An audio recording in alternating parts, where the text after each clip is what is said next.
ஹாய்ங்க. இட்லி, தோசைக்கெலாம் எப்போவுமே ஒரே மாதிரியான சட்னி, சாம்பார் வச்சு போர் அடிச்சிருச்சா? அப்போ நீங்கள் இந்த கடையில் கண்டிப்பாக ட்ரை பண்ணி பாருங்கள். டேஸ்ட்டு சூப்பராக இருக்கும். ஸோ அதுக்கு தேவையானது என்னென்னு பார்த்துடலாம்.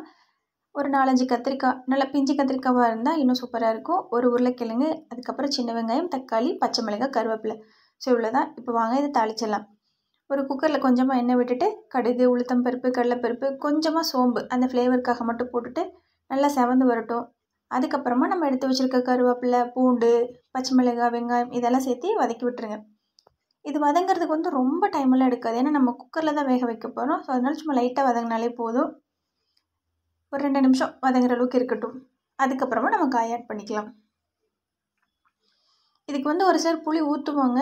வேண்டாம் அப்படின்றதுனால நான் வந்து 2 தக்காளி எக்ஸ்ட்ரா போட்டிருக்கேன். ஸோ உங்களுக்கு வேணும்னா தக்காளி 1 போட்டுட்டு கொஞ்சமாக புளி சேர்த்திக்கோங்க.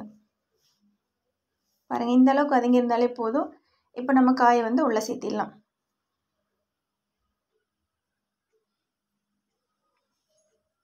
இதில் வந்து கத்திரிக்காய் மட்டுமே சேர்த்து கடைவாங்க. அதுவுமே சூப்பராக இருக்கும். அதுவுமே நான் வீடியோ போட்டிருக்கேன்.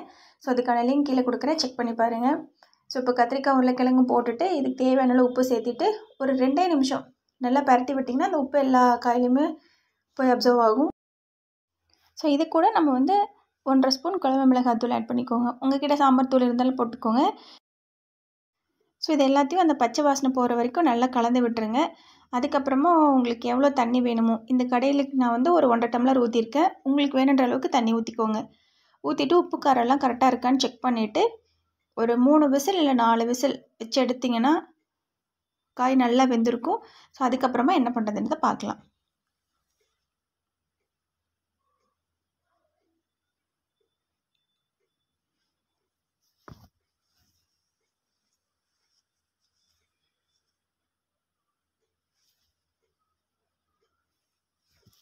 ஸோ நீங்கள் தண்ணி ஊற்றுறதுக்கு பதிலாக தேங்காய் பால் இருந்தாலுமே 1/2 டம்ளர் சேர்த்துக்கிட்டிங்கன்னா இன்னும் டேஸ்ட்டும் சூப்பராக இருக்கும். ஸோ வேணுன்றவங்க சேர்த்திக்கோங்க. அந்த காய் நல்லா மூழ்கிற அளவுக்கு தண்ணி ஊற்றிருந்தாலே போதும். இப்போ நம்ம மூடி போட்டு ஒரு 3 விசில் விட்டு எடுத்துடலாம்.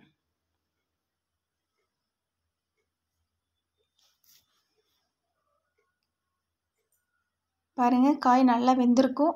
நீங்கள் இப்படி கரண்டியில் எடுத்து இப்படி ஊற்றி பார்த்தீங்கனாலே உங்களுக்கு தெரியும் காய் வெந்திருக்கா அப்படின்ட்டு. அவ்வளோதான். இதை வந்து நல்லா கடைஞ்சி எடுத்துகிட்டு வந்துடுங்க. மிக்ஸி ஜாரில் போட்டு அரைச்சிடாதீங்க. டேஸ்ட்டு சுத்தமாக நல்லா இருக்காது. ஸோ முடிஞ்ச வரைக்கும் நல்லா மத்து வச்சு கடைஞ்சிருங்க. அப்போ தான் இதுக்கு டேஸ்ட் இன்னும் சூப்பராக இருக்கும். ஸோ இப்போ நான் நல்லா கடைஞ்சி எடுத்துகிட்டு வந்துடுறேன். ஏன்னா ஃபோன் கையில் இருக்கனால ஒரு கையில் வச்சுட்டு கடைய முடியாது. ஸோ கடைஞ்சதுக்கப்புறமா காட்டுறேன். பாருங்கள், இந்த அளவுக்கு நல்லா நைஸாக கடைஞ்சாச்சு. அவ்வளோதான். இப்போ வேற ஒரு பாத்திரத்துக்கு மாற்றிட்டு சூடான இட்லி இல்லை தோசை இது கூட வச்சு சாப்பிட்டிங்கன்னா அவ்வளோ சூப்பராக இருக்கும். ஸோ மேலால் மல்லி இலை தூவிக்கலாம். என்கிட்ட இல்லை. ஸோ நீங்கள் மல்லி இலை தூவி ட்ரை பண்ணி பாருங்கள். அவ்வளோ டேஸ்ட்டாக இருக்கும். கண்டிப்பாக இன்றைக்கி நைட்டு டின்னருக்கு இந்த கத்திரிக்காய், உருளைக்கிழங்கு கடையில் ட்ரை பண்ணி பாருங்கள். தேங்க்யூ.